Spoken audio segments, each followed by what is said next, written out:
Two races remain in the Real Sim Racing Asphalt Assault B Series, and it's still anybody's race to be had. Two men come in looking for the championship, and only one can walk away with it. Who will it be? It may be decided at Phoenix. We'll find out tonight. It's a Real Sim Racing Asphalt Assault B Series presented by Inside Sim Racing, Phoenix International Raceway, where we will go racing 125 laps around the Big Oval. Good evening, race fans. Joe Cortez, Harrison Weilet's in the booth with you for what will be one of the last two deciding races in the Real Sim Racing Asphalt Assault B Series, and it's still anybody's race to be had. Your two leaders come in 13 points apart, and Harrison, that will make for some very entertaining racing tonight.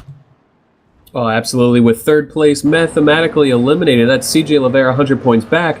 We're stuck with Stefan Marinak, Bobby Terrell, pretty much a heads-up race. Now, Marinak's got that little bit of a point lead. Bobby Terrell, though, can win any given evening, much like Marinak, but Terrell ran good at New Hampshire, and Phoenix, a track similar to New Hampshire. And so Bobby's going to look to use that flat track experience and flat track expertise to do all he can to get tonight's victory.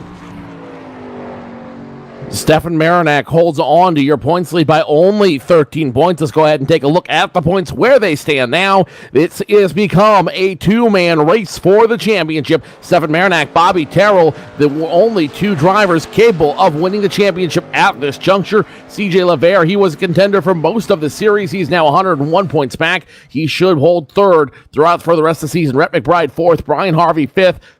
John Abbott, Douglas Wyatt, Mike Roth, Matt Lacrosse, and John Wilco round out your top 10 here going into the race tonight at Phoenix. Phoenix is one of the most unique tracks that these guys will go to, only because of its very unique shape. You have 5 turns, effectively 5 turns at this racetrack, 2 coming in, 1 and 2, a very short group. Then you have that bending chute on the backstretch that curves around, and then that leads into turns 3 and 4 and the entrance to pit road. What I can tell you about this track is this is a track that is very formidable, that drivers are almost afraid of because they don't know what's going to come as a result of what goes on here at Phoenix. Almost raced like a short track, albeit being a mile long. Yeah, absolutely. Here at Phoenix, and as you mentioned, the opposite ends of the track are very, very different, and so the driver has to be on their game big time. I mean, usually wherever you go on the circuit, usually you have to attack one side of the track slightly different than the other, but this is a big extreme. 1 and 2 is a lot slower, a lot tighter, and you'll see these guys do a much wider arc. However, 3 and 4, that long sweeper, and you carry a lot of speed on the bottom and just roll that car all the way through the center, and you can still get loose off of turn number 3 or 4 or 5 or 3, however you look at it, coming onto that main front straightaway. And so it's a track that really drives like no other on the schedule. When we were here last time, Tequila Joe walked away with the big win from the 6th place position. Jose Gonzalez, your 2 points leader, Stefan Marinak, walked away in 7th as a result of this race. And the other guy at the top of the points, that would be Bobby Terrell. He walked away a little bit further down as a result of finishing out here, or the last time they came to Phoenix in the spring. So if history is any indication of what we're going to see tonight, this could very easily play into the hand of Stefan Marinak, who had a top 10 finish here last year, and if he can follow it up one more time with another top 10 finish, he might be able to effectively lock up the championship tonight. Yeah, well, we spoke to Stefan Marinak 2 weeks ago, I believe. After we had an off week last week, Marinak took the victory at Texas, and Terrell was strong there himself. Terrell actually led the most laps, Stefan getting the win. And Stefan didn't really seem to be feeling the pressure. He was pretty happy that he was able to get a 13-point lead back, which gives him a little bit of a buffer zone, but obviously he can't relax, and he's got to be going at it from lap 1, which both drivers will do, and you just can't be safe at all. And so Terrell, not the run that he was looking for last time at Phoenix, but he was really looking forward to this racetrack, and this might suit his style incredibly well.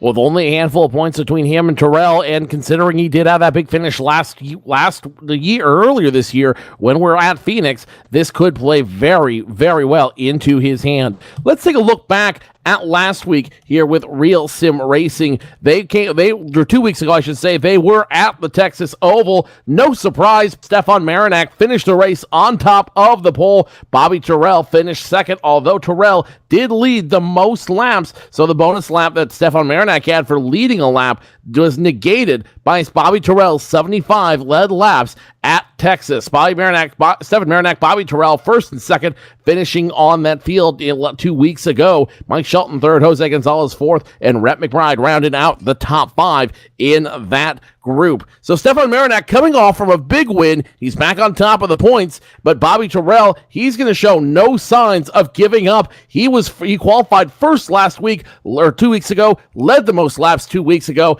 Bobby Terrell still a power player in the championship.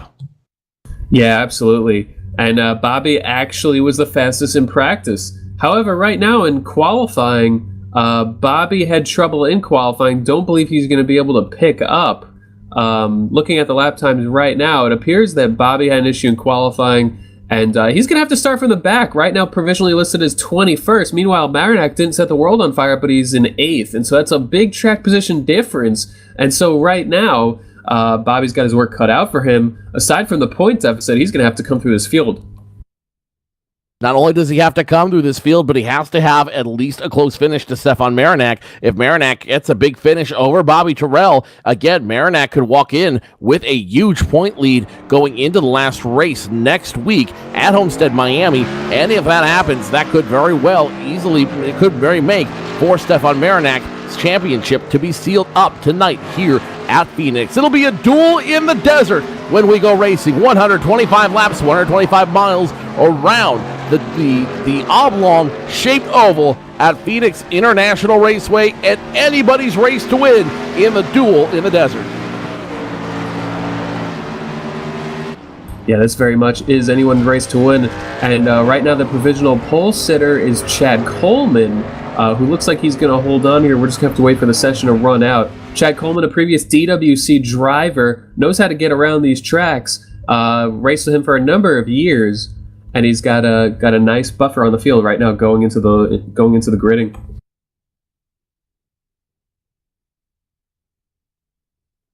Let's go ahead and take it down trackside for our opening ceremonies for the night's race.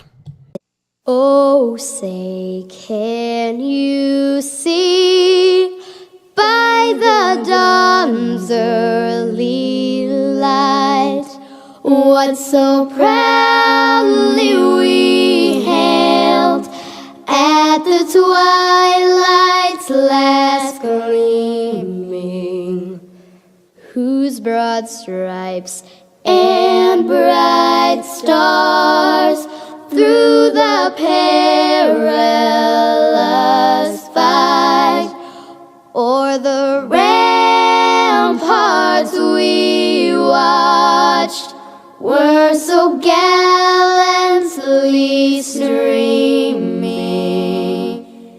and the rocket's red glare, the bombs bursting in air, gave proof through the night that our flag was still there.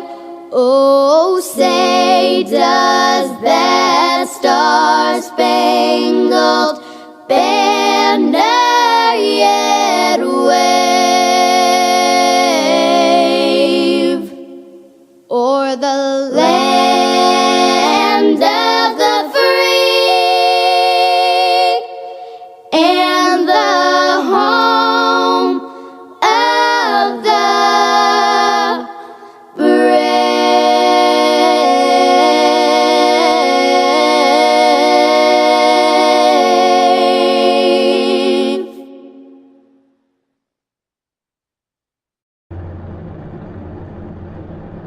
The Cactus Cuties and the Virtual Thunderbirds with the flyover tonight here at Phoenix International Raceway, and the Cactus Cuties, of course, with the Star Spangled Banner to start off tonight's race. 125 laps. Let's take you down the starting lineup. Chad Coleman in the 6 starts on the pole, 27.564 seconds. On the outside of him, CJ LaVere in the 4th position, or in the number 4 car. He will start second on the outside of Coleman.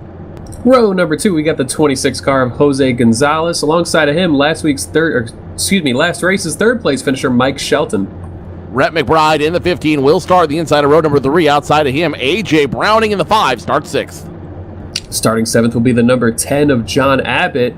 Outside of him will be the points leader, number 24, Stefan Marinac. Row number 5 belongs to Jimmy Jones on the inside in the 42 machine. Outside of him, Marvin Turnmeyer Jr. in the 16th starts 10th.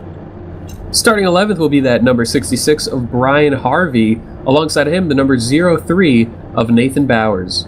Hollis Vanderloon in the 18 starts 13th. Outside of him, Doug Roth in the 43 starts 14th. Starting 15th will be the number 81 of Steven Almindo. Alongside of him, the number 38 of Mark Bratcher.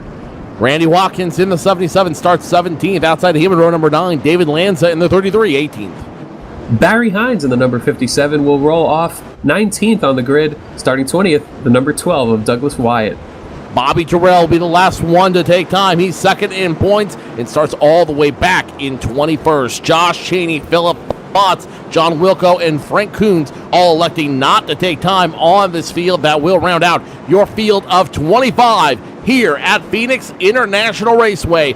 Parade lap underway, and now all eyes are on your leaders, Chad Coleman and CJ LaVere, but mind Stefan Marinac in 8th, and almost a time zone away, Bobby Terrell in 21st. Yeah, absolutely. Bobby's got a lot of ground to make up, and as these guys work their way through turns 3 and 4, the pace car is about to duck out, and a lot of interesting agendas here.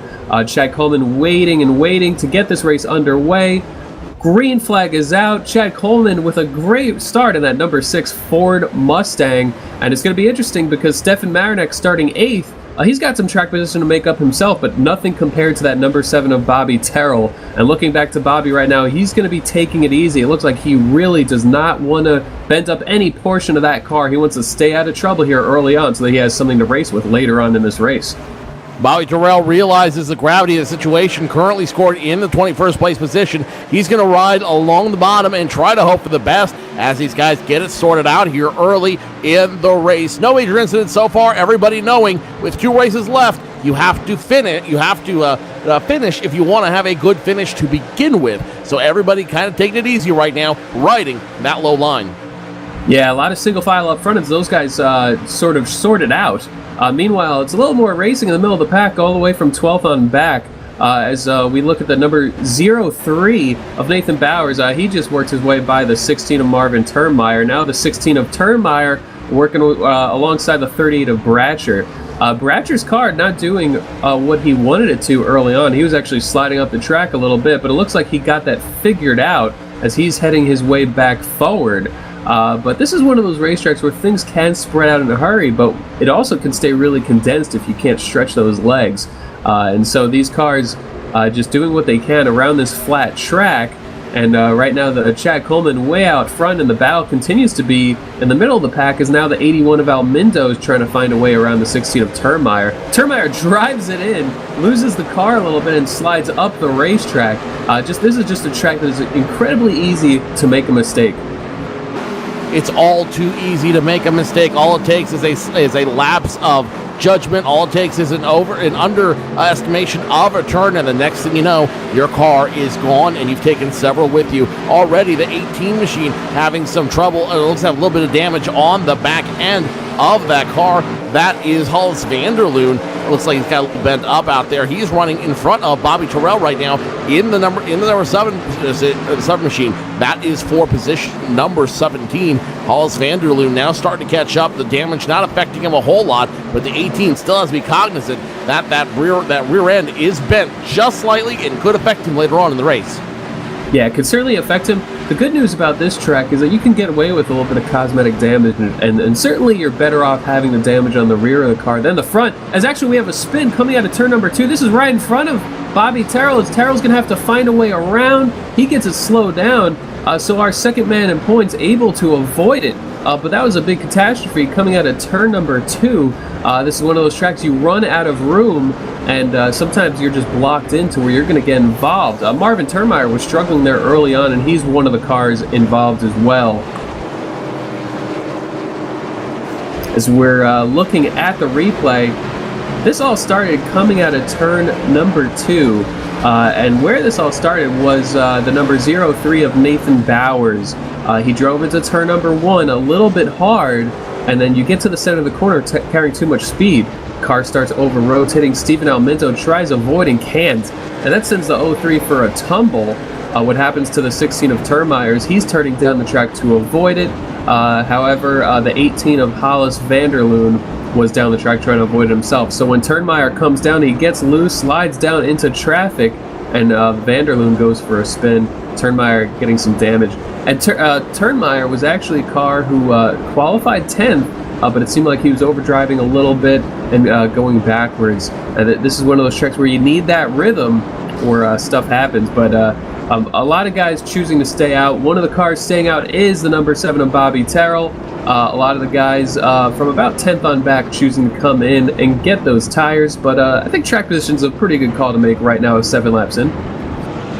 Tires are always a decent call to make here because it's a very flat track, because it's asphalt, not tarmac, and not another material. It will be very abrasive on these tires. Come in and get tires any chance you can get here at Phoenix, because it will only benefit you when we do have the long green flag run. Yeah, definitely. And Chad Coleman still the leader. He won the pole and was able to get away from these guys a little bit. And so that 6 car stayed out. And it looks like Marinac also stayed out. He's going to be running in 4th. Looks like Bobby Terrell going to be shown in 8th with his track position. And Bobby is a really fast driver, and so he should have no problem retaining that track position. Probably going to be able to pass some of the guys in front of him as well. It looks like a total of 10 cars stayed out. Meanwhile, 11th, Mike Shelton in the number 34 will be the first with 4 tires. And I believe everyone who came down pit road pretty much took 4 tires. I don't see any strategy as far as a 2-tire strategy. And so it'll be 4 tires trying to chase down no tires. But Chad Coleman's got to be feeling good because he's got a buffer zone of about 10 cars back to those guys who pitted. A buffer of about 10 cars, which will give him a little bit of advantage. And then there's Bobby Terrell, who's now up in the 8th place position. He's going to get closer to Stefan Marinac, who will restart in the 4th place position. So everyone cognizant of points in this situation. Yeah, Bobby pretty much had no choice but to stay out. He was running about 19th when that wreck broke out. Got his way up to the 18th. Pace car is about to go in.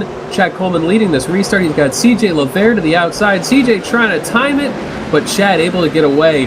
This time, of course, going much earlier than on the original start of the race. On the start, he went on the green flag. There, he went a little bit earlier. CJ LaVere able to tuck down into the 2nd position. Marinac able to stay in 4th, and he's running right with these guys. Marinac's sort of a question mark because he didn't show too much speed in practice, and he qualified somewhat towards the middle of the pack. But right now running P4, and certainly he's one of those drivers where you can't count him out even if he doesn't have the qualifying run or the speed to be shown. He wasn't the fastest car in New Hampshire, but he executed race strategy perfectly, came home with a win. So he's just a guy you always got to be on the lookout for. And then there was a guy right there in the middle of it. Spring race winner, Jose Gonzalez. Kilo Joe running strong in 3rd right now. He's trying to show he can go 2 for 2 here at Phoenix International Raceway. And he said it before, he's very strong at these smaller tracks. He's very strong in these flat tracks. So don't count Tequila Joe just yet. Jose Gonzalez hanging strong in 3rd. He might be a threat to walk away with this one as we continue. Bobby Terrell now in 6th, 2 positions away from Stefan Marinac, keeping him close for the points lead. And I think that's something that could get into Marinac's head a little bit. You know, Marinac hasn't shown that he's been hurt by the pressure of competition by any means, but it says a lot when your competition qualified about 13 spots behind you, but we're 13 laps into this race and this competition's only 2 spots behind you now. But that is a lot of racing up front. Chad Coleman is under pressure by CJ LeVere. LeVere's been hitting 1 and 2 the last couple laps really well, getting this big run down the backstretch. That 4 car of LeVere is looking low on Coleman. Coleman gets loose entering turn number 3. Pretty much has no choice but to chop that 4 car of LeVere. And so Coleman retains this lead, but LeVere is right there looking low again entering turn number 1. Of course, Jose Gonzalez right with them as well, and Marinak right behind, but Jose gets really loose coming through turns 1 and 2, dives it onto the apron, able to save it, so they're okay, but now looks like Marinak's going to be able to get that spot and move on into third. This is a track where you get loose on entry, you're just feeling it all the way until exit. If being loose on entry is not where you want to be when you're on this track, mostly because if you get loose on entrance, you're either forced to check it up and lose a lot of position, or you're going to spin it around and cost yourself potentially the race. Not where he wants to be. I think he's going to correct now, see what the setup has for him now, and make adjustments to his racing style as we continue this 125 lap race. Yeah, and as our 2 leaders have built a little bit of a gap on third, but that's mainly because Marinak had to get by Jose as Jose got loose. Chad Coleman is under a lot of pressure from that 4 car of LeVere. LeVere looks like one of the fastest cars on the track, and now LeVere gets really loose. LeVere got a big run entering turn number 1, did not want to get into the back of Coleman, and so he got really sideways on the brakes, keeping himself off of that 6 car. But that just shows that there's a lot of good, clean drivers in this race. They're gonna make themselves get loose and maybe risk a spin themselves just to make sure that they don't get into their competitors. So a lot of clean driving, a lot of hard racing up front. But a lot of these minor mistakes are giving the advantage to the cars trying to chase these guys down, as Marinak has closed to only 2 car lengths outside of second position in that number 24 Mustang. Meanwhile, Bobby Terrell still shown in the 6th position, and he might be taking it a little bit easy right now, thinking big picture, because that 24 car is not leading laps and taking bonus points, and so Bobby's been pretty methodical here trying to keep his nose clean.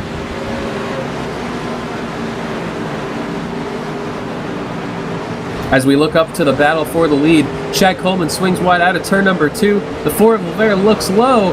Coleman able to get that big run out of turn number 2, head down the backstretch, and has a car length entering 3. LeVere might be getting a little bit frustrated here. It's just typical racing. It's a big. This track is more than a mile long. You could call it a speedway, but it's not a speedway in the high bank sense. It's pretty difficult to complete a pass here, as LeVere doing everything he can to get underneath that 6 car of Coleman. Coleman has led every lap, but it seems like he's pushing in the center. He just got loose on exit. Now the 4 going to look low in 3 and 4. As Coleman gets really loose again, just swings that rear end around entering turn number 3, and it just looks like that 6 car is not handling too well right now, and that's condensing the front of this field. Is all coming together. We see 4 cars all together here. LeVere just not able to find his way around Coleman as of right now. But remember here, these cars are running on a fixed setup. Everybody running the same exact setup, almost IROC style, if you will. So everybody has to adjust their driving style around the car, around how the car will handle and how the car will operate. These guys can't mess with it. They can't do anything with it. At best, all they can do is manipulate how much tires and fuel they take, but even that affects what they do and how they do it in these cars. So these car drivers each have to figure out how to handle this car and how to make it work for them around this track. Still lots and lots of racing left to go. Yeah, and the way LeVere found a way to get it to work around Coleman was that high side. He saw the opportunity high, went for it, was able to complete the pass. So the new leader is that 4 car of LeVere, and the 24 followed him on by on the outside. So Marinak up to position number 2. Coleman fades from the lead to the 3rd position. Meanwhile, Jose Gonzalez putting pressure on Coleman now for 3rd. Brian Harvey's remained strong in the top 5 right behind these guys in view most of the time. And Bobby Terrell still running in the 6th position, as actually CJ LeVere in the 4 car swings way wide. That opens the door for the 24 of Marinak, but Marinak's not close enough to get there just yet. And so LeVere continues to lead as Coleman drives deep into turn number 1, right on the bumper of that 24. I think that 6 car is really just pushing that car, seeing what it has to offer him, and he's I think turns 1 and 2 he wasn't quite hitting right, and so he's been messing around with it, messing with where he gets on the brakes, figuring out different lines on entry, because this is a track where turn 1 you could enter really shallow, really low, and throw it in there. Something you could also do is enter high, and you're giving up time on the entry to that corner to the cars who are able to throw it low, but that big runoff can be very beneficial. The big runoff can make or break your position, but as these guys know, position isn't everything. That's why you're not seeing Marinak or Terrell really fight for position right this moment. They're content running where they're at. They know if they win, they need to make a move, and how they need to make that move. Points are everything, and if they wreck out, if they make one false move and destroy those cars, that could change the entire complexion of the championship race for both those drivers, and neither of them want to make that sacrifice. Yeah, absolutely. And I think part of what's keeping them in that big picture of keeping the nose clean is this race it really has a green flag look to it. Now, I don't want to jinx it, but we see a lot of races with 30 plus cars. Tonight we have a 24-car field, which sometimes you see towards the end of a title, all the guys in points and a few others are racing hard. But sometimes the field size will come down. But let me tell you, 24 cars at Phoenix is a lot of cars. But this league is filled with such competent drivers that a field like 24 cars usually results in very long green flag runs. And right now we've had, I believe, one caution to start the race, and that's it. We have exactly 100 laps to go around a 28-second track. That's not too long when you really think about it. Bobby Terrell still running in position number 6. Marinak showing a lot of speed early on, and this is one of those things that he was 9th in practice, he was 8th in qualifying, and I tell you what, almost 30 laps into this race, he's driven from 8th all the way up to 2nd, still on the tires that he started the race with, and the guys who pitted really haven't made up too much ground. In fact, Mike Shelton, the first car who took 4 tires, restarted 11th, only was able to get up to 10th.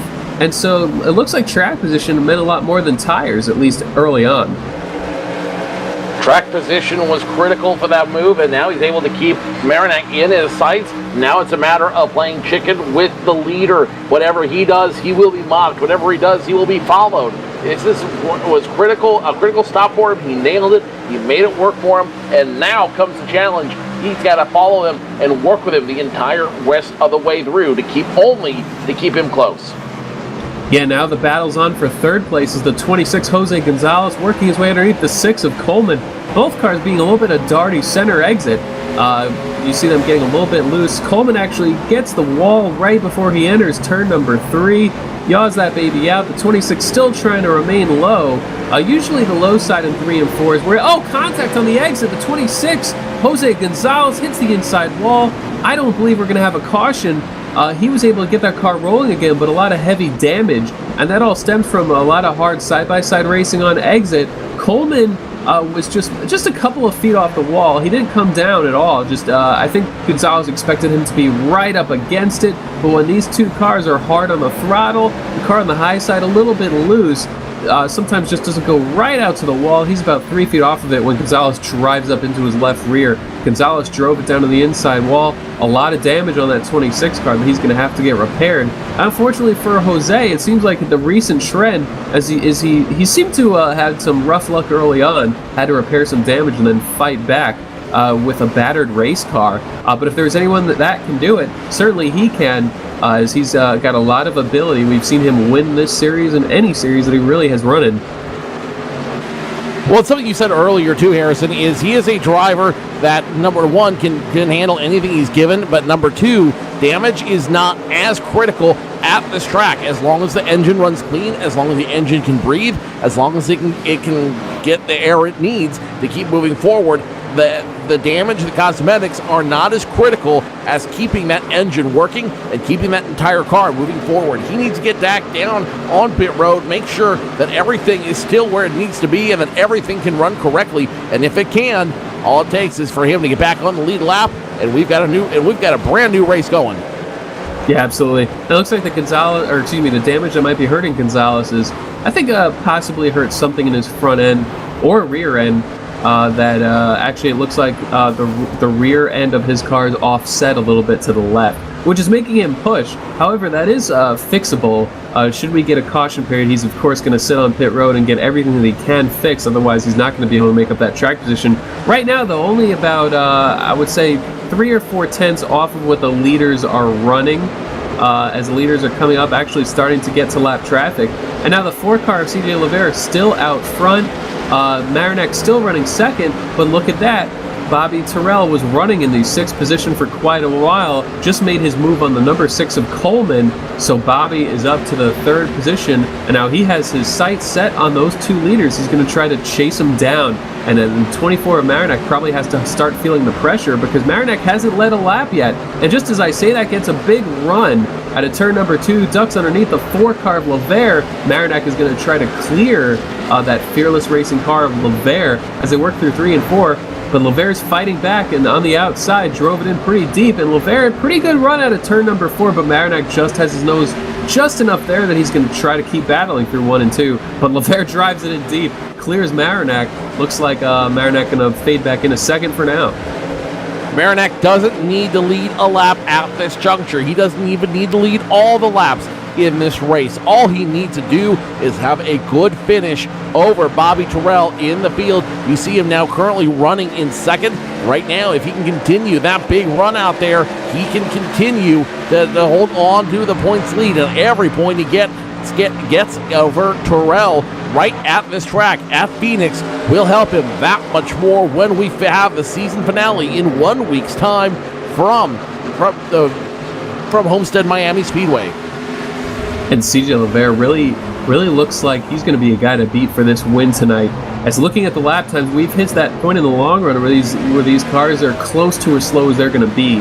They might slow down another tenth or two, but right now, CJ Levere running low 2860s, which is about a second off of where they qualified. Marinak may be slightly faster. Bobby Terrell had some issues the last couple laps with consistency. However, that last lap, that 7 car gained a full tenth on the leaders, and so the 24 of Marinak certainly has to be feeling that pressure as Terrell's coming, and now Marinak still looking inside that number 4 of Levere.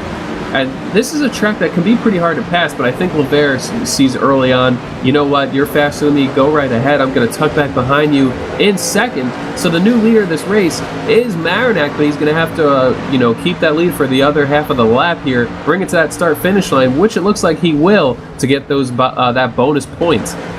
Marinak wasting no time, getting the advantage on Levere. Levere lets him around, and Stefan Marinak will lead his first lap of the night on lap 39, now scoring lap 40. Score a bonus point for Stefan Marinak. Bobby Terrell now up in third, having figured out how to run this car underneath him. He is less concerned about tires, but he's got to have burned off a little bit of that Goodyear rubber underneath him, trying to catch up to the 24. Now the 7, about 3 car lengths away from the form machine of CJ Levere. Those 2 drivers, all eyes will be on that lead group, the 24, the 4, and the 7 for the rest of the evening, as one slip could mean a whole big night and day difference for each of these drivers. Let's go ahead and go on board now with the 7 of Bobby Terrell. You see him trying to get around CJ Levere in front of him. Levere still has something to prove. He might be out of the championship, but he's still got a lot to prove out there, and he wants to have a big run tonight, if nothing else, to say, hey, I'm still a contender, and I may not win it this year, but I'll see you guys next year. Absolutely. And Bobby Terrell has 10 wins on the year. Marinak has 10 wins on the year. CJ Levere, 2 wins on the season, looking for his 3rd. He's going to be a factor tonight as the 7 car of Bobby Terrell, as we have watched him creep up on these guys. Easy to use up those tires coming through the field. I think he took it a little bit easy trying to save that right front for just this position. But as we're 42 laps into the event, we're going to roll to a commercial real quick, take our first commercial break, come back here and provide you with some more green flag racing. Second to last race here at the Phoenix International Raceway in the RSR Asphalt Assault Series.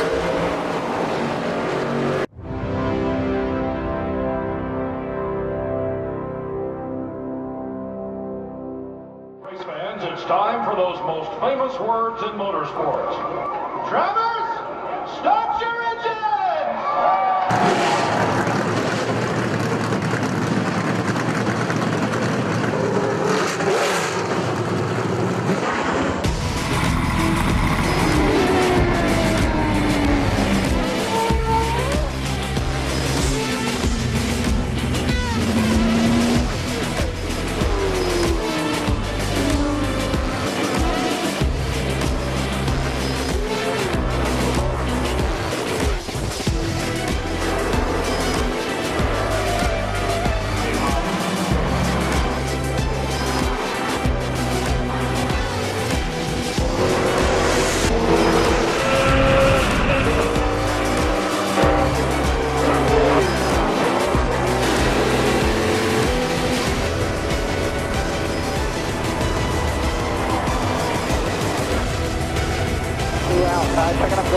Michael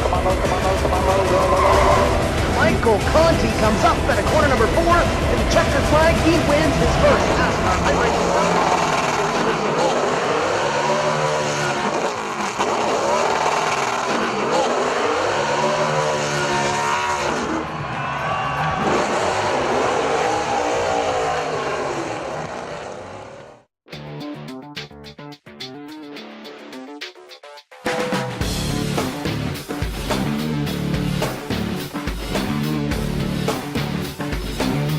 Inside SimRacing.tv, the fastest show on the internet. Sim racing news and reviews since 2007, with new shows every week.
Welcome back, race fans. Position number 2 has changed. CJ Lavere drops to 3rd. Bobby Terrell in the 7 machine picks up the 2nd place position. That all happened while we were at the break. I know Laura's might have a replay right there. Let's see if she can show it real quick. You saw the 7 finally work his way underneath the 4 of Lavere. Lavere nowhere to go but backwards. He tried to fight on the high side as much as he could without burning up the 4 Goodyear tires underneath him. The Goodyear tires could not give way though, and he is going to have to give up that position. So Marinak, Terrell, 1 and 2 once again, as we've seen them throughout the last 10 races here at Real Sim Racing. Stefan Marinak continuing to lead on lap 51. Only 75 laps left to go at this juncture. Marinak wants it. Bobby Terrell wants to take it away. Yeah, Terrell I think Marinak is starting to feel the pressure. That 24 car getting loose at a turn number 2. And Bobby Terrell, the longer we have gone on these tires, it seems like the better he has gotten. He showed a lot of restraint, kept his nose clean, a lot of really smart driving out of that Muscle Milk number 7 Impala, as now he is stalking the rear bumper of that 24 Marinak. Gonna look low in turn number 1. I tell you what, that 4 car Volvera put up a fight for that 2nd position. They were side by side for quite a while and able to hold him off for a while, but that 7 car just too strong right now. Really hitting his marks with these older tires. Is now the 7 underneath that 24, and they battle for the lead, giving each other a lot of room, actually, a lot of room between these two, and a lot of respect, as they don't want the title. They don't want as we were looking at the door cam down at the 7 of Bobby Terrell. Terrell able to complete that pass, get to the lead, but these two drivers do not want the championship to be decided by a mistake by either of them. And so that was a lot of room being shown by these two, a lot of respect. You watched the door cam and it looked like there was easily a car width between the 24 and the 7 as they went around. Now as they come to the start-finish line, Bobby Terrell will officially lead lap number 53. Stefan Marinak drops down to 2nd in lap number 54. Then there's 3rd in points, CJ Lavere tailing along on the back end. Everyone running real quiet now. The only next battle on track is for position number 7. That's between the 43 of Doug Roth and the 18 of Hollis Vanderloon. Hollis Vanderloon 1 lap down at this juncture. Check out 10 laps down at this juncture. The 43 of Doug Roth dispatches him with ease. Now AJ Browning in the 5 machine has to contend with that lap traffic as well. Hollis Vanderloon, he's been a regular here, but right now he is stuck right in the middle of traffic, not where he wants to be. 10 laps off pace, and he's got to try to figure out something if he wants to get his 10 laps back. Yeah, unfortunately, he would just need a lot of cautions, and right now it doesn't appear that that's going to happen, which is a frustrating thing as a driver when all you can do is ride around and take whatever it'll get, take whatever attrition hands you. And so Hollis right now probably a little frustrated, but giving everyone room, staying clean, keeping his car moving straight. And so just getting what the race will give him. One of the other cars a bunch of laps down is that number 03 of Nathan Bowers, who was involved in that first wreck. He actually took it behind the wall almost 50 laps ago. 50 laps goes fast when we're under green, so only one car out of the race. The only other car that's not on the lead lap is the 48 of Frank Coons, currently being shown 1 lap down, so he would be in the lucky dog position. However, Marvin Turnmeyer in the 16 is only about a second and a half in front of the 7 car, our leader, Bobby Terrell, and so just in a few short moments, that 16 car will be in the lucky dog position. But one of the better battles on track right now, Chad Coleman, the number 6 Ford Mustang, currently being shown in 4th, trying to hold off the 66 of Brian Harvey. And those two are right on top of each other.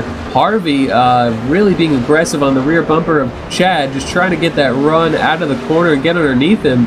And Chad really throwing it into these corners, hanging that rear end right out, trying to get that car to turn.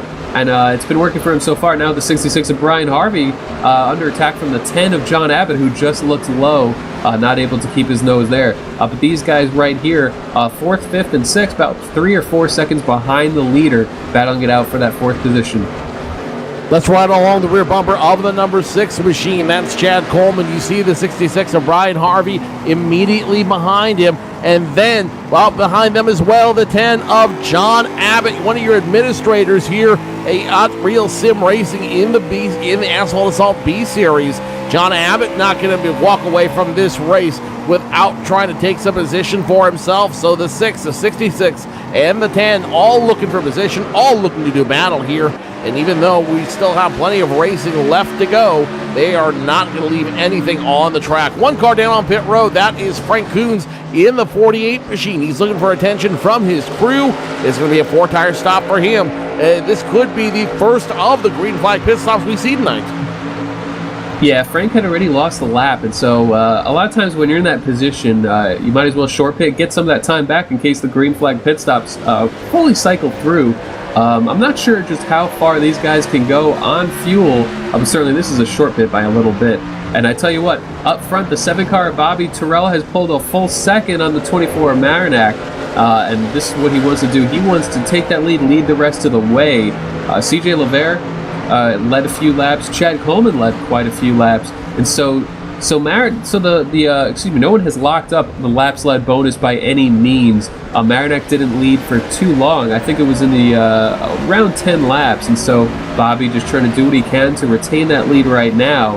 And I don't think any of these guys up front really want to short pit and risk having to take a wave around and maybe not being able to get that track position. And so right now, still 20 on the lead lap. Some of these guys are going to push these cars about as long as the fuel tank allows. Should only be a 1 stop for these cars. Bobby Terrell crosses the line, cross flags in the air. We are halfway through here at Phoenix. Bobby Terrell now has a huge lead over Stefan Marinac and company, 1.16 seconds away. Stefan Marinac, though he doesn't look like he's in a whole lot of a hurry to catch him. Remember, they both have a bonus point for leading a lap, so that's not going to account against them. Bobby Terrell, the only way he can pick up an extra point right now is if he leads all of the laps on track. He did it last week at Texas, but still came up short. Stefan Marinac knows that Bobby Terrell may lead the laps, but he knows that if he can get a win, he can still get ahead in points over Bobby Terrell out there, currently running 1.2 seconds away from Stefan Marinac. CJ Levere still running by himself in 3rd. Marvin Turnmeyer did already dispatch it. Now is a battle for 4th as the 6 of Chad Coleman under fire for the 66. Actually, we have a caution out on the track. Looks like the 48 car of Frank Coons just lost it entering turn 1. It was a solo spin. So actually, one car tagged him as he was going around. It was the 34 of Mike Shelton. No one else involved, though. A lot of these drivers doing a good job to avoid. And this situation right here could easily be caused by, we just saw that 48 come down for a green flag pit stop not long ago. A lot of times you get used to that rhythm. Racing is almost a rhythm sport during a green flag period, so you get used to what the car is doing. You slap 4 fresh tires on there, your car is over a second faster, if not more, and it just handles a little bit differently. And so Frank maybe reacquainting himself with how this car feels on fresh tires, just misjudged turn number 1, went right around. As we have cars coming to pit road, we're going to have everyone. Bobby Terrell leads them down pit road. Stefan Marinac, Lever, Coleman, Harvey, Abbott, Browning, Roth, all of your top 10 coming to the attention of their crews this time by, and this could be a critical stop for this group. Marinac in the 24. He has the longest way to go as he qualified within the top 5. Checking the top 6. Marinac will make it at least a 4-tire stop. Meanwhile, behind them, the 7 of Bobby Terrell took the other 2 tires that he didn't take on his last stop. He's going to be down in a way real quick. Here comes Lever, though, in the 24 gets out in front of the 7. It is a race off pit road that Stefan Marinac wins easily. Bobby Terrell will lose position to the 24 of Stefan Marinac. Marinac in that 24 machine stole a page right out of the book of the numbers. Or check, they did not steal a page out of the book. He still took 4 tires and still was able to get out faster. What an incredible job by that crew. That pit crew knows that the championships are won and lost on pit road, and Marinac doing everything he can to make sure his championship odds are at the best they can be. Yeah, that's big for Marinac, because if he could run a pretty decent pace early on here, restarting as leader gives you a huge advantage. He can jump out as quick as he can and try to build some kind of advantage on that 7 car, as both of these guys want to win this race more than anything in the world right now. When we restart, we're going to have about 55 laps to go. We saw Bobby pretty much take it easy early on. That might have been part of the strategy to be better on that long run, was to really watch that right front tire. And so we don't really have a good idea of how fast Bobby is on fresh tires right now, as he was in so much traffic. And somewhat the same for Marinac, who took it a little bit easy, but he was only coming from the 8th position. But this is big. Races are won and lost on pit road, and that track position for the number 24 means a lot right now. So Marinac takes away laps led from Bobby Terrell under the yellow flag. Lights should go off this time by at the stripe. What do? They will go. They will stay. Nope, check that. They will go off this time by. So Marinac, Terrell will go green flag racing on lap 69. That's only going to lead a handful of laps left in this race, a little over 50 laps to go. They will start on the lead on the front row. CJ Lever, Chad Coleman, your pole sitter, will start right behind them. Ryan Harvey in 5th. AJ Browning, who's had a quiet night, he's now up to 6th. John Abbott, your administrator here, in 7th. Doug Roth, Mark Brachter, and Mike Shelton, despite being caught by the 48 of Frank Coons, he will also restart in the top 10. Other noteworthies: David Lanza, 11th. Rhett McBride, 12th. Doug Wyatt will restart 18th, and Jose Gonzalez, who's involved in that first incident, he will restart in the 21st position. Still on track, but may not be as competitive as he wants to be on this field. The first racing Ford Mustang pace car gets ready to come down pit road this time by, and we'll get the heck out of the way of all these cars. The field in the hands of Stefan Marinac. Gets the big jump, and here comes the 4 with him. The number 4 gives him the boost, and now the number 7 loses 2 positions off that pit road stop. Bobby Terrell will drop from 1st to 3rd and may drop even further after taking that big wide turn. Here comes the 6 of Chad Coleman. He's going to look to make some moves happen. Brian Harvey immediately on his tail, trying to do the exact same thing. Yeah, restarts can certainly mean a lot here. Hard to restart from that 2nd place position sometimes as far as visibility. CJ Lever able to get a great restart from 3rd, move right up in a 2nd, and we saw Lever so fast up at the front of the field for a lot of the last run, as the 6 of Coleman gets way sideways, and he's got it saved in the grass, but just lost all of that position. The race is going to stay green. The 6 car able to save it, but just lost 4th position, is running somewhere around 15th right now. Going to have to come through traffic once again, but an incredible save by that 6 car. Bobby Terrell incredibly pleased by what just happened behind him. Now he's got one less car battling for position with him. Now it's up to the 66 of Brian Harvey to put pressure on the man second in points, but Bobby Terrell will not let it happen. He is running too strong out here, even though he only has 2 tires, whereas Stefan Marinac and I believe CJ Lever both have 4 underneath them. So Bobby Terrell maybe playing a little bit of catch-up right now as they continue through turns 3 and 4. Meanwhile, behind them, 2 wide racing going on around the 7th position. Mike Shelton in the 34, the 43 of Doug Roth in 8th. Doug Roth in the 43 wants position. He wants to bring the 38 machine of Mark Brachter with him. Brachter nowhere to go. Can't catch up to him. The 34, Mike Shelton, continues to hold position. Yeah, Mike Shelton able to hold him off. Shelton restarted, I believe, from 10th, able to get up into 7th so far in this run. And right in front of him is A.J. Browning in that number 5. He had a pretty decent qualifying run. Has run top 10 all evening, but as you said before that restart, quiet evening for that 5 of Browning. And actually got up to the 6th position coming out of pit road. John Abbott actually was the position that he picked up on pit road. Abbott was able to get back by Browning. These two have lost touch a little bit with the top 4 on the track, but wow, that's a heavy hard racing. Heating up for the 2nd position is LeVere and Terrell really going at it, but LeVere able to hold on to that position last time by. But you got to know that 7 car is feeling the pressure, and he wants to get some of that track position back as soon as he can. As he looks underneath the 4, going down that back straightaway, got a great run. Going to take that into turn number 3 on the low side. Let's go on the door camera. CJ LeVere in the 4 machine. You see the 7 challenging him from the door camera on the 4. CJ LeVere, the 7.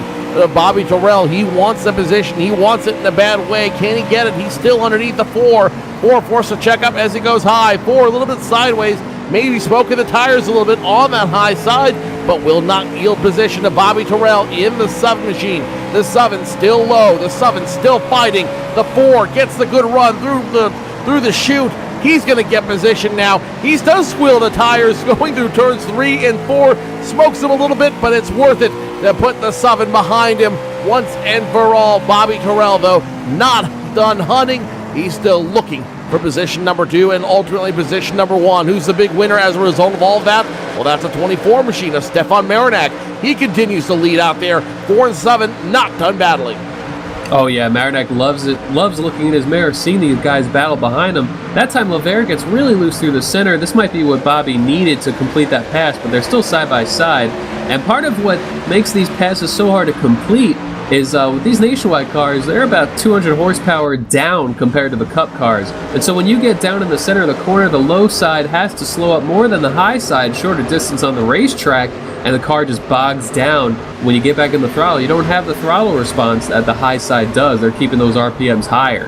And so LeVere continues to hold off the 7 of Terrell, and they had a great battle towards the end of the last green flag run. That took at least 2 or 3 laps until they got that sorted out. A little bit harder this time. Caution is out on the racetrack. It's for the 26 car. Gonzalez is around through 3 and 4.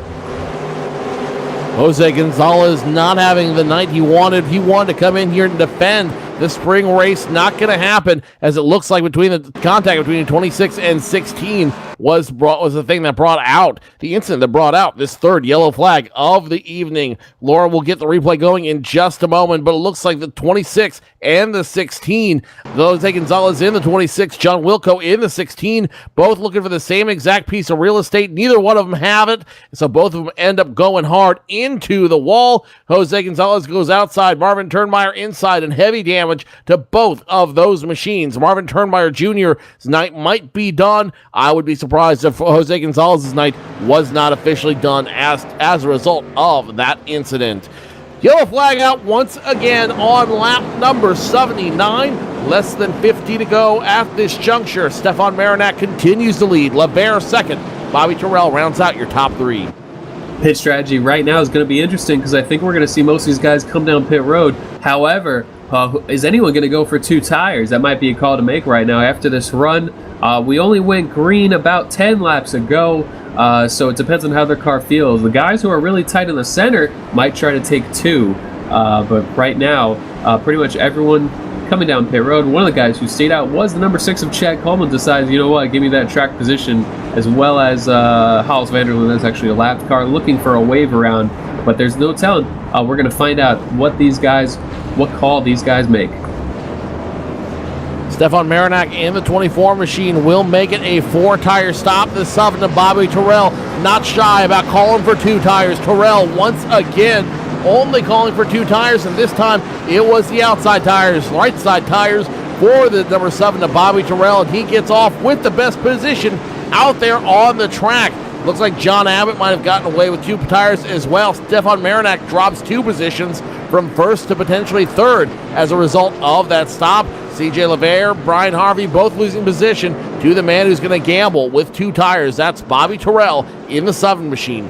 Interesting move out here, but will it work is the big question. Yeah, that's a good question. And one of the other cars that also took 2 tires is the number 99 of Josh Chaney has got himself up in this mix. He is in front of CJ LeVere. Marinak, as you mentioned, took 4. Abbott took 2. Terrell took 2. And so Chad Coleman, on no tires at all, decided to stay out. And he's going to hope that track position pays off and to keep that Hickendrix Ford Mustang up in the lead. As Bobby was hoping to come out with the lead, probably wasn't expecting someone to stay out. But this is going to be a really interesting battle here because, we saw Bobby be pretty much the fastest car in that long run, and he wants that track position, even if it means he gives up a little bit on the tires. He thinks that he can counteract that. He might be able to counteract it, and he might be able just to stay fast throughout the rest of this race, which might be his strategy moving at this point. They won't have to come back in for service on these cars at this juncture. These guys are just going to be able to have to stay fast and keep the car moving left. 5 lead changes so far between 3 cautions, 10 caution laps. This will be caution lap number 11 when we cross the line and lights go off this time around. So we'll go back to green flag racing on lap 83. Less than 50 to go, closing in on 40 to go in just a few laps. Chad Coleman will restart on the pole. Bobby Terrell second. Stefan Marinak in number 24 will start. Number 24 Stefan Marinak in the 10 of John Abbott, 4th and 3rd respectively behind them. Josh Chaney in 5th. CJ LeVere in 6th. Brian Harvey, AJ Browning, Mike Shelton, Rhett McBride round out your top 10. And it will be a wild shootout, especially with a 7 and 24 starting nose to tail on that outside line. Pace car looking for help right now, looking to get out of the way of this melee. That's the First Racing Ford Mustang pace car. Lights are off. He is going to get out of the way. Chad Coleman will restart this race by technicality, but I got a feeling he will have as much control as the Cowboy has over a herd of cats. All eyes will be on the 7 machine of Bobby Terrell as they get ready to restart. Green flag flies. The 6 gets the jump. 24 doesn't move as fast. Gets a nudge from the 4. We're back to green flag racing. Bobby Terrell once again bridesmaid to Chad Coleman. Yeah, and Stefan Marinak was in a vulnerable spot from that 4th position. You don't want to get stuck high for too long if that low side starts moving. However, the tires that the 24 has over the 10 of John Abbott, he's putting them to use right now. Chad jumps out to a lead. Marinak gets really loose through the center of 3 and 4 and is going to lose that spot to John Abbott. But now Abbott gets loose out of turn number 4. And CJ LeVere has the opportunity to look low for 3 wide, decides not to do that. Coleman still in the lead, but now Bobby Terrell with those 2 tires. 99 machine. Josh Chaney is around. He's got big trouble behind him. More trouble. 3, 4, 5, 7 cars involved in this incident. Yellow flag is out. It all starts around the 99 of Josh Chaney, who got too aggressive going through 1 and 2, and that will send a chain reaction through the field. Involved is the 77 machine. The 38 machine of Dave Lansing gets a piece of it as well. The 42 of Jimmy Jones involved. The 77, that's Randy Watkins, gets involved. And then in the very back, the 18 of Hollis Vanderloon and the 16 machine of Marvin Turnmeyer Jr. both get a piece of it. Yeah, as we're looking at the replay here, this is what we've seen a number of times this race. When someone gets into turn number 1 a little bit too hot, just seems like they lose all grip to that race car and that rear just slides out. A lot of what happened in this wreck is with people avoiding the wreck, spinning to the inside, making contact themselves. We also saw Steven Almindo get a lot of damage when Mark Bratcher, who avoiding the wreck, got caught by the number 99 of Chaney. It swung Bratcher back down the racetrack into the 81 of Almindo, who almost made a bye and got hooked. And so we have about 5 or 6 torn up race cars, all stemming from that battle. Chaney was running in the 5th position, I believe, when it came around. Chaney was running in the 5th position. He will lose position and potentially competitiveness When we go back to green flag racing, we'll only be able to see then. Leaders elect to stay out. Let's go ahead and take another commercial break and bring you the exciting conclusion of tonight's racing. You're watching the Real Sim Racing Asphalt Assault B-Series live from Phoenix. 2 races left, 2 competitors running for the championship. What'll happen, we'll find out in just a moment.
Join 5,000 plus other listeners where you can hear everything from big 80s metal to classic rock and roll, country radio, ETVLive, sports radio, even adult and unplugged rock and roll. HDRadioNetwork.com, one of the fastest growing internet radio networks, HDRadioNetwork.com. Take it with you, cowboy. Get the mobile app for Android, iPhone, iPad, and all the rest from TuneIn.com.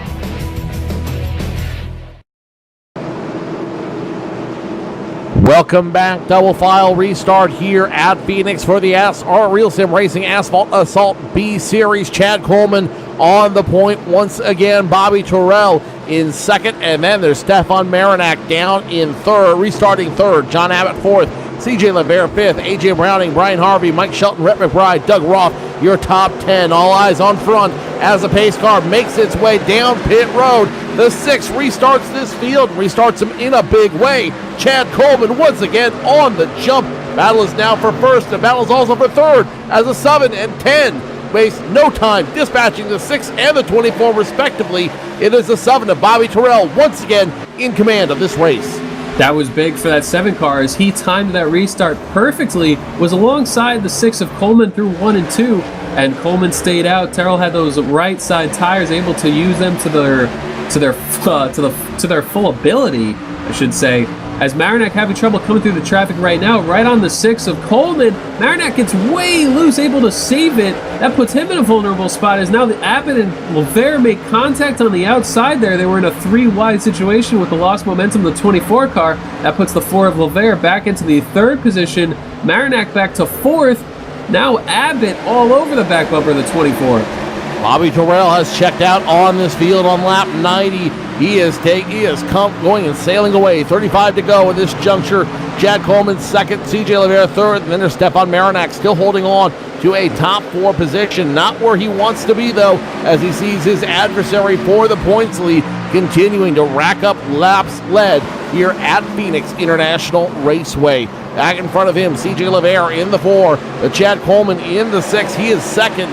Both those drivers looking to not give up their positions, to have solid finishes here tonight, to do everything they can to keep that finish and finish in the top 3 to effectively close out the season. Stefan Marinak, however, will have none of it. He wants to get up front. He wants to get back to leading and putting some points over Bobby Terrell. As the battle's on for second right now, the 4 of LeVere, the 6 of Coleman. LeVere running Coleman up the track through 3 and 4. Both drivers holding onto their cars about as best as they can, having some issues trying to drive it as hard as they can without sliding up too much. The battle continues to be side by side. Now Marinak creeping up onto these guys. Now LeVere has the tire advantage. 24 Marinak has the tire advantage. Terrell has the advantage of track position. And Coleman right now going backwards as both drivers really loose coming through 3 and 4. The 6 car chops off the 24 Marinak to hold on to that low side. Now LeVere being defensive. Coleman looking back to the inside. This battle for second position is going to become very heated. Terrell once again a second away from LeVere. Coleman in third. Stefan Marinak now on the outside finds a way to get around the 6. Can he hold on to position number 3? As the caution's on the front stretch, looks like Hollis Vanderloon might be the reason for the caution. Coming out of turn number 4, he got stuck in the wall and swung off of it and spun around down the front stretch. And that brought out the yellow flag here. And these guys are going to have to regroup and try again. And of course, this is one of those situations where, okay, we just had another run of about 7 or 8 laps. Now, do we come down pit road? Do we go with tire strategy? If Bobby comes to pit road, he could take 2 tires for a second time, or maybe he goes for 4 tires this time. Someone else goes for the track position and 2 tires. But, this is a tough position to be in as a leader because a lot of times whoever's behind you will do the opposite of what you do. Let's go back, though, and revisit that accident involving Hollis Vanderloon and his Ford Mustang out here. Laura, if we can get the replay right at the start-finish line, he makes contact with the wall, hard contact, flattening out that right side, and that's just where he loses it. He ends up flipping. That 18 machine does a barrel roll on the front stretch and into the path of the 48 machine. It looks like it almost narrowly avoids a whole lot of trouble. The 18 machine of Hollis Vanderloon, they don't make them tougher than that. That was one heck of a move. A lot of guys on pit road right now, but you're not going to see, it looks like your leaders are electing to stay out this time by. Stefan Marinak stays out, Bobby Terrell stays out, but they will now restart first and second as a result of pit stops. John Abbott moves up to third, Brian Harvey in fourth, Rhett McBride will be fifth. Yeah, a lot of these guys are going to have to make up lost track position. I think Coleman realized, I need to get me some fresher tires, and he came down. Unfortunately, he's going to be shown at about the 14th, 15th position, and so a lot of these guys are choosing to stay out. And you mentioned that wreck. Frank Coons doing a heck of a job to avoid any kind of contact there. That's where you key up on the radio and you say, you'll never believe what I just saw, and then they come back over the radio and say, hey, guess what? You're not involved and you're the lucky dog. So Frank Coons rewarded with getting a lap back. That's going to put him on the lead lap in 20th position. 20 cars on the lead lap. Sponsoring the Thursday night Real Sim Racing Asphalt Assault Series, Inside Sim Racing is your first and best choice for all news and reviews in online motorsports.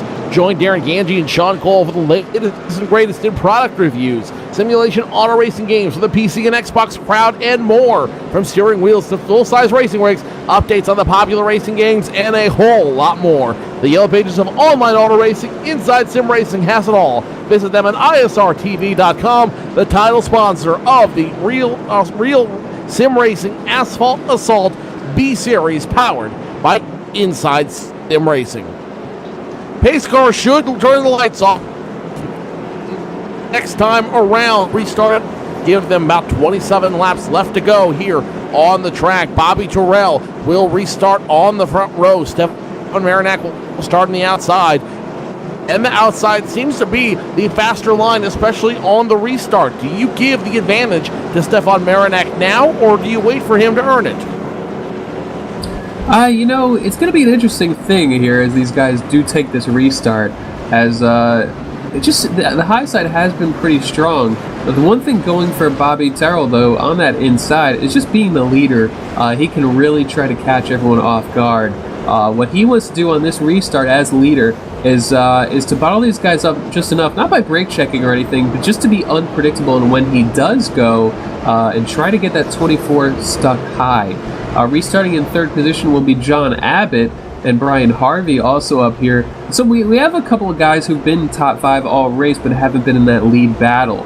And so Marinak might feel like, hey, I should be able to get down in a second here, but Bobby is going to try to prevent that by picking and choosing when he restarts this race.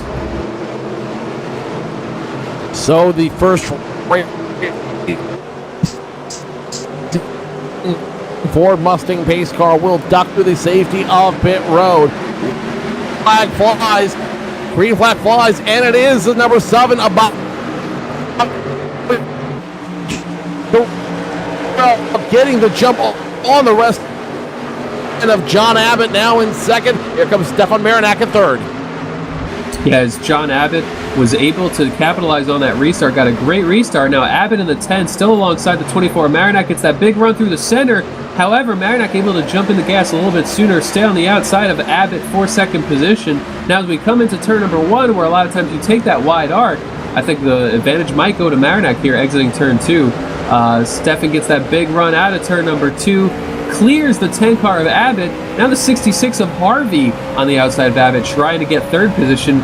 Might be a daunting task here through 3 and 4. Abbott gets really loose coming through 3 and 4. Harvey's going to cross him over to the bottom of the racetrack. Harvey up to position number 3, and this time by 25 laps to go. 25 laps left to go on the track. Meanwhile, back around position number 7, another battle brewing. AJ Browning in the 5 machine to work with CJ LeVere in the 4, and number 6 of Chad Coleman to get around the 43 of Doug Roth. Doug Roth hung out to dry on the high side, tries to get back in. He is going to be able to barely jam it in for the 81 of Steven Almindo, who is involved in a heavy incident in the race. So number 43 stops the bleeding, but he won't be before he loses 2 positions in 10th. Now look at number 4 of CJ LeVere. He's trying to get around the 5 machine. The 6 behind him, that belongs to Chad Coleman. Chad Coleman wants a piece as well. 4 and 5 doing battle. AJ Browning high, CJ LeVere low. Advantage LeVere. As we ride on board, Chad Coleman looking ahead of him. LeVere in the 4 car just looks sideways in a lot of these corners in these battles, trying to get every ounce of rotation that he can, and right there in 1 and 2 drives it a lot more straighter, a lot more straight. Able to get into that 7th position is LeVere. Is Coleman now working underneath the 5 car of Browning, who's been top 10 all day long. Coleman trying to take those tires, use them to his advantage. Gets way too much apron, able to keep the car from sliding out from under him, but that's going to put him behind the 5 car Browning. Have to go at him right again. Trouble behind. The 42 machine gets some contact out there. 2 now heavy into the wall. No yellow flag yet, but the 42 in trouble. More cars spinning now in turns 1 and 2. That's going to be the 99 once again of Josh Cheney. Now in front of them, more cars spinning. That is the number 16 of Marvin Turnmeyer Jr. co-involved once again. That was a crazy chain of events there. It seemed like we were wrecking all the way from the exit of turn number 4 down into turn 1. Cheney and Jimmy Jones, as we're about to take a look at the replay right now, when they get to turn number 4, looks like Jimmy Jones and Josh Cheney running side by side for the 12th position, or Cheney looking underneath. The 42 Jones hits the wall. Josh Cheney sort of bumper hooks off of him, goes to the inside wall, and Josh Cheney's car is actually broke in the front end. And that carries all the way to turn number 1, where it slides out from underneath him. And so a lot of close calls there. A lot of people avoided him. But then way late on the exit of turn number 2, we saw Wilco get sideways and Turnmeyer get sideways, as they both got by, but they were 3 wide and just came together. Aggressive driving late in the race. That going to change here. Bobby Terrell and Stefan Marinak will.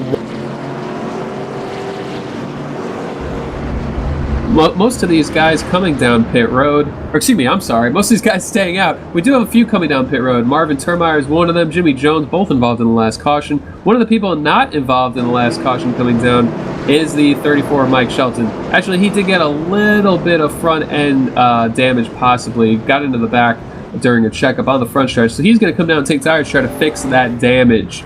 And so most of these guys, though, staying out. Some of the fresher tires on the track coming into the top 10, the number 4 of CJ LeVere, as well as the number 6 of Coleman. And now as we look at these guys up front, we have 20 laps to go. When we restart this race, it'll be about 18 or 17 to go. Bobby Terrell is still your leader in the number 7, Marinak in the 24. Now, when they both pitted, Terrell took those 2 tires to get track position. The 24 took 4. However, with these cautions and heat cycles, I think the advantage of the 24 car with tires might have gone away. When you get these heat cycles and cautions, it sort of evens things out where the tires sort of drop back to the amount of grip that you would have if you had 4, if you're in Bobby's case. And so both these cars pretty evenly matched, and what Bobby wants to do, just like the last restart, is to approach it the same way, hopefully get that 24 car stuck to the outside. This time, restarting in third is going to be the 66 of Brian Harvey. John Abbott, who raced alongside the 24 of Marinac, has faded back to fourth. And so Bobby really wants that 66 of Harvey to get a really good restart to be able to hold the 24 car up. As this race winds down, that 7 car does not want to give up any track position whatsoever. The 7 cannot afford to give a track position for a multitude of reasons. Number one, 7 can't give it up because if he gives up position, he loses points. He loses his hold on the most laps led, which he might have a hold on here very, very quickly. He needs to get that extra bonus point so he can get that extra point for on the number 24 for leading those laps, and he can get an extra bonus point on him for finishing in front of the 24. That might be the only thing that keeps his championship hopes alive out here. Stefan Marinac starts on the outside. Bobby Terrell starts on the inside. Lights are out, which means in about a half a lap, we're going back to green flag racing.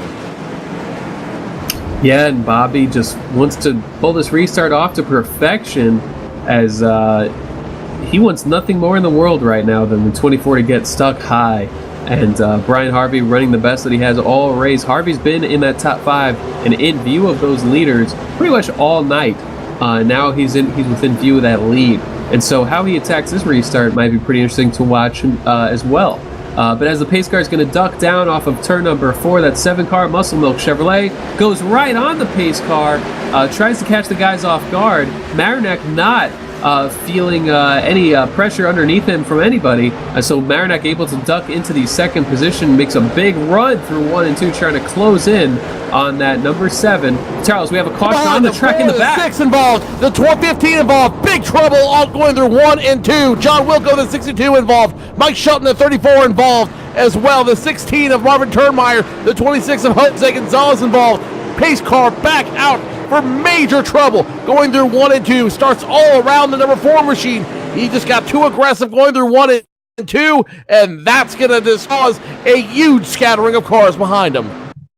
Yeah, that's more of what we've seen a number of times this evening. Lavere drives into turn number 1 really hard, closes in on Lanza, and probably gets on the brake a little bit harder to stay off of him, and you just lose that grip in the center. Coleman right behind the 4 of Lavere gets involved, and pretty much everyone gets involved. The 5 of Browning, trying to avoid it, gets heavily involved. John Wilco gets tagged into this by the 16 of Turnmeyer, trying to avoid it. 57 of Hines. The 4 of Lavere, severe damage. That might hurt his position in the points, being third. Have to check his buffer. I think he can give up a lot of points. He's probably safe in third. Jose Gonzalez made his way through, but a lot of damage for him as well. And this was just a big pileup exiting turn number 1. Everyone exiting 2. Everyone ran out of room.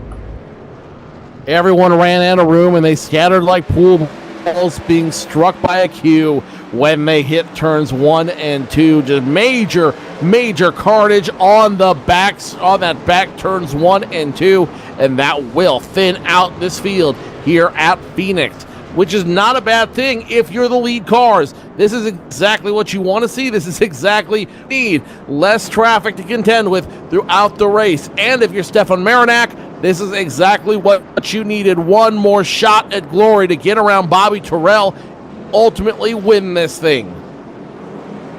Yeah, absolutely. And though if you are the 7 car of Bobby Terrell, you might like these restarts because they equalize the tires even more. With every caution period, it allows his left sides to be cool, allows his right sides to be cool, and sort of evens that advantage. Now, if he was able to pull away and get a lead, then he would not want to see these cautions. But right now, I think he's okay. As we ride along on board the number 5, looking ahead, that's Frank Coons' 48 Ford Mustang. He is crab walking all around this racetrack. A lot of damage. He was hooked into the inside wall in this caution, and a lot of times you broadside it, just completely ruins that rear end of the race car. Looks like Frank Coons right now might be staying out just to take a wave around and crawl around the back. Otherwise, just waiting for pit road to open, come in and fix what he can. But AJ Browning, as I just mentioned him, the number 5, another guy who was having a strong run tonight, seems to be running most of the event in 7th and 8th, and unfortunately got tagged inside of that right in that most recent wreck, and currently being shown in 16th. Frank Coons remains running out on this field. AJ Browning right behind him. Only 15 cars remain out of 24 that started tonight's race here at Phoenix. So aggressive driving. Everybody knows what's on this line here as they continue to run under the yellow flag. Pace car lights are off. We're only one more lap away before we go back to green flag racing on lap 114. That'll make it 12 laps to go before we crown a winner here in the desert. Bobby Terrell in the inside lane. Stefan Marinak second behind him. It will be Brian Harvey in the 66. John Abbott in the 10 on the high side. David Lanza. And now we got some more trouble on the track. Jose Gonzalez hits the wall hard.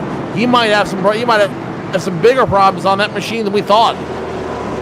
Yeah, it looks like we've delayed the caution. We delayed the restart one lap as these guys get it sorted out. When the 26 car of Gonzalez was leaving pit road as Browning was taking the wave around, and when they got to the dog leg down the backstretch, or that little king, Browning didn't realize that Gonzalez was there. Came down and made contact, and Gonzalez went around. So the caution is delayed an extra lap, which is probably good news for the leader, Bobby Terrell. So they're going to restart on lap number 115. It's going to be 11 laps to go. 11 laps to hold off the charge from everyone behind you. Tequila Joe might definitely need a drink after this race. Not the way he wanted this race to go, especially after winning the spring iteration here in Phoenix. I know he was going for the perfect season here at Phoenix, but it wasn't meant to be. Pace car lights off once again, so let's go ahead and retry this restart when we go back to green flag racing. 11 laps to go. Bobby Terrell, Stefan Marinak will be on the front row. Brian Harvey, John Abbott behind him. David Lanza, Rhett McBride, Steve Almindo, Randy Watkins, Doug Wyatt, and Doug Roth will round out your top 10 of the 15 cars remaining on this field. Atrophy has struck, and now it's all in the capable hands of Bobby Terrell to navigate the next 11 laps. Green flag flies. Bobby Terrell gets the jump, and the 24 once again not able to get the jump he wanted. Immediately under fire from the 66 of Brian Harvey. And here comes the 10 of John Abbott on the outside. He wants a position. He wants it in a bad way. 3 wide behind him. 81, 43, 77, 3 wide temporarily. Yeah, one of those cars coming through the field is that 6 of Coleman, who was involved in that last wreck. Gets underneath the 43 of Roth, entering turn number 3, and Roth gives him room. Coleman trying to work that bottom side as Terrell got that good restart. Marinak also was able to clear that third place car to tuck back in line. Now with only 10 laps to go, Marinak doing all that he can, but a little bit of a bobble entering turn number 1, not able to close the gap that time on the leader, that 7 car. But that restart, the previous restart, Bobby went right on the pace car, that time waiting a little bit more, just trying to be unpredictable and catch these guys off guard. And Marinak, before long, might find himself racing the 66 of Harvey, as you mentioned, right behind him, who tucked back in the third. Also, John Abbott doing a good job of keeping up with these guys. And Rhett McBride in the top 5 for, I think, pretty much the first time this event. Spent a lot of time running 7th or 8th as well, and he's up to 5th. Less than 9 laps to go at this juncture. Terrell has a huge lead on Stefan Marinak. He needs to do everything he can to try to get up front, try to challenge the number 7 for the lead. Brian Harvey could have one of his best finishes ever here at Phoenix. They cross the line, 6 to go. Check out 7 to go as we continue to run green flag. Now the number 10 trying to get around the number 66 of Brian Harvey. The Harvey will not have it, but the 10 starting to look, starting to peak. John Abbott wants to steal a win for himself here, or at least a podium finish for himself. Brian Harvey will not let it happen, but the number 10, nonetheless, still trying to make it work as they cross the line one more time. 7 to go. Yeah, and actually looking at these times up front, it looks like Bobby's tires are good enough right now to get the job done. Last time by a 28.05, pulled another half a tenth on the 24 of Marinak, as we saw a lot of hard racing coming through the pack. And it looks like Coleman, who got damaged in that last wreck, losing spots now on cars that recently pitted or did not sustain any damage. But there's a gap up front as we have a slow car on the racetrack somewhere. I don't believe they're in the way, though. Nothing to worry about right now. But Marinak just not able to close in as much as he wants, and he's going to run out of time. Next time they cross the start-finish line will be 5 to go. And, of course, within 5 to go, if a caution flag were to come out, that would end the race. That's sort of like hitting the white flag here in the real NASCAR Sprint Cup Series or Nationwide Series, but the game doesn't have any green-white checkers. Once you hit 5 to go, the race would be official as long as the guys can get to the checkered flag under power. And so it is 5 to go. Caution would end the race. And Bobby right now with the advantage, lost 300's last lap to Marinak, but quite a gap on second place. Huge gap, effectively a time zone between them. First and second, and all but decided. Third now, trying to get that gap as well to decide his fate. Brian Harvey, at least 2 car lengths over John Abbott. Abbott not able to close in. Front end damage on Abbott makes it harder for him to do so. 4 to go at this point. Abbott still trying everything he can, trying the high side to get around the 66. No dice that time, but he catches up to him. Half a car length now between the 10 and the 66. 10 looking underneath the 66. John Abbott wants position.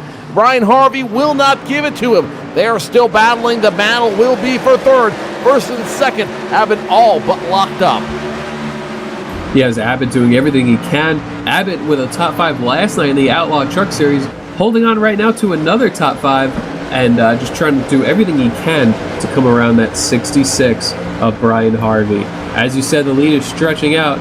That 7 car of Terrell really jumping out in front of the 24 and just has to complete 2 more laps without any mistakes to bring home the win. The 10 car of Abbott running quite lower than the 66, coming through 3 and 4, not able to get the run that he was looking for, though, as Harvey looks strong enough that he might be able to hold on here as the battle up front continues to be almost anticlimactic as the 7 car just needs another lap and a half to bring it on home. White flag about to fly as Bobby Terrell crosses the line. Stefan Marinak will follow him. Battle continues for third between Harvey and Abbott. Rhett McBride, who's currently 4th in points, able to get up there, and now he's going to challenge for a top 5 finish. White flag out, 1 to go. Doug Roth, David Lanza, both having great runs.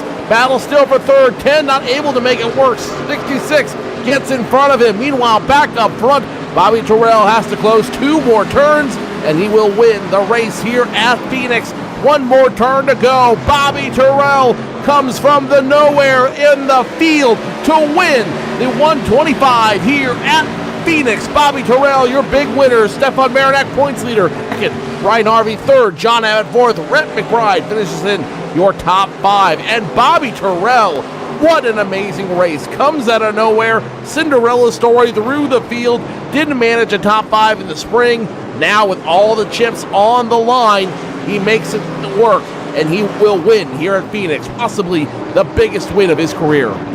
You know, he had to come into this race and win this race to keep himself in competition, unless the 24 were to have a problem, and Bobby is showing why he is a championship contending driver right now, because, you know, qualifying didn't go as well as he had hoped, but I believe he locked up the most laps led, took home the victory from the 21st starting spot at a flat 1-mile racetrack.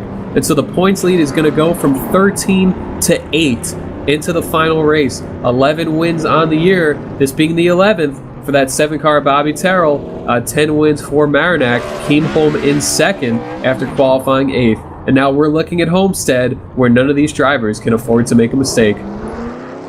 Championship week will decide the champion in the real sim racing Asphalt Assault B Series. Bobby Terrell burns them up at the start-finish line. He is your winner here at Phoenix. Stay tuned, race fans. When we come back, we'll talk to your top 3, go through the points, and preview what will be the deciding race here in the real sim racing Asphalt Assault B Series. Bobby Terrell, your winner tonight. We'll talk to your top 3 when we return.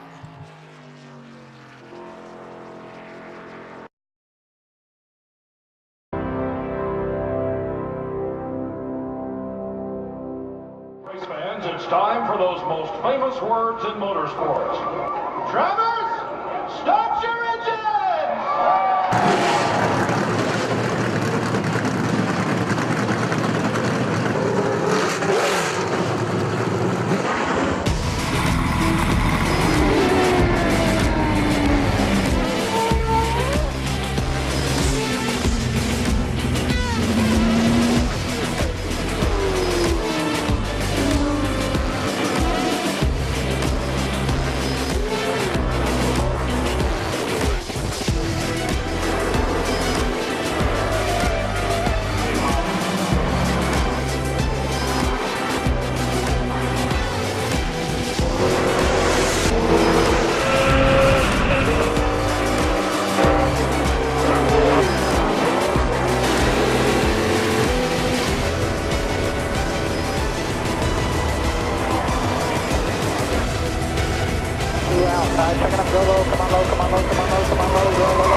Michael Conti comes up at a corner number 4, and the checkered flag, he wins his first NASCAR race.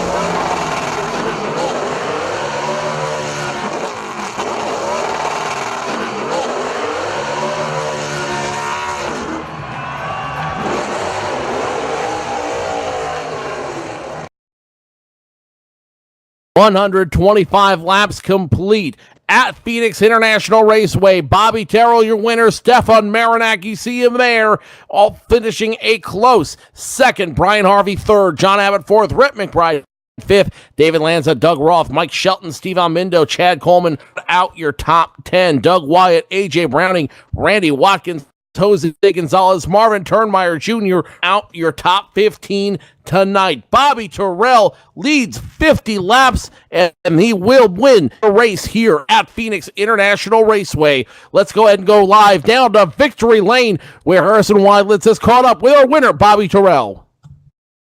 Yeah, points coming into tonight was a 13-point gap. Marinak back to Bobby Terrell. And Bobby, you had to pretty much win tonight if nothing happened in the 24 car to keep yourself in this contention for the title. You were able to do just that. I do believe you locked up the most laps led as well. So that points lead is going to go from 13 to 8 heading into the final race. So I would say that your plan for tonight was executed perfectly. Well, not perfectly. I messed up on my quad lap, so I don't think it was perfect. I kind of put myself in a hole, but I knew I had a good car, and I thought I could get up there and run with them, and I did. It turned out okay. I got lucky tonight. Yeah, as we went into that long run, and you were really able to stretch your legs, get to the lead, and show quite a bit of speed in that 7 car. Where did you think you were really beating everyone on those older tires to keep the speed in the car and keep the rotation in it? I'm not sure. I mean, I had practiced several different lines, running high and cutting across, and I just found a line that it was loose. The setup got looser as it went on, and I was able to find a line where I kept my tire wear pretty equal most runs. It was off maybe a few percent, but I was keeping them pretty equal. So I knew if I did that, then I wouldn't fight the loose condition everybody else was probably feeling. And looking into next week, heading to the Homestead Miami Speedway, I know you ran the Midnight Thunder race there not too long ago. How's your outlook going into that race? How do you feel about your chances at knocking off the 24 car of Marinak off of P1 on the board and taking home that championship? Well, I mean, Stefan's tough. I mean, you've seen that all year long. I mean, he did what he had to do tonight. He finished second. I was hoping he would finish a few spots back, but as you know, of course, you raced with me at Homestead, and I was good on the long runs there, and I feel real good. I mean, because I really like that track a lot. And the points have been unofficially updated. It is exactly 8 points heading into Homestead. Of course, you can get 5 if 5 points you got tonight. And so if you were to win next week and Marinak come home in second, that would be 5 points right there. And so Marinak would have to finish about 4th or 5th. But as we've seen, anything can happen in racing. It seems like this whole season has really been a lot of ups and downs. We're coming from a deficit to going back to the front, to another deficit to back to the front. And so it really seems to be the way this whole year has gone. Yeah, I mean, I would like to have the first series back. I probably would have done a few things a little different, but I felt like I could win a few of those races, and that's why I was racing so hard. And then I just got caught up in, other people's stuff. So, but I mean, it's been a good season. I can't complain. I've won some races, and I really wasn't point racing when I got so far behind. I said, I'm just going to go out and try to win races. And that's been my goal all along. And I know Stefan's had, he's talking about the points pressure. I really haven't thought about the points that much. I mean, if I win, that's great. But from where I came from to where I'm at now, hey, it's all good. Yeah, absolutely. And winning is exactly what you have done. 11 wins on the year, tonight being the 11th. And so after tonight's win at Phoenix, who would you like to thank? Who makes it happen for the 7 crew? First of all, I'd like to, this race goes out to Barry Hahn's grandpa that passed away. I just heard about it right before the race. You guys up in the booth, of course, Inside Sim Racing, Real Sim Racing, of course, Hippie's Paint Shop, Derek Spear Designs, my teammates, and like I said, just everybody that's gave room for me and Stefan on the track. I mean, that really means a lot to me. And certainly everyone here at ETV would like to extend their condolences and sympathies to the Hines family. Certainly rough news, and Bobby coming home with a win tonight. And now we're going to go down to Joe, who has caught up with our second place finisher.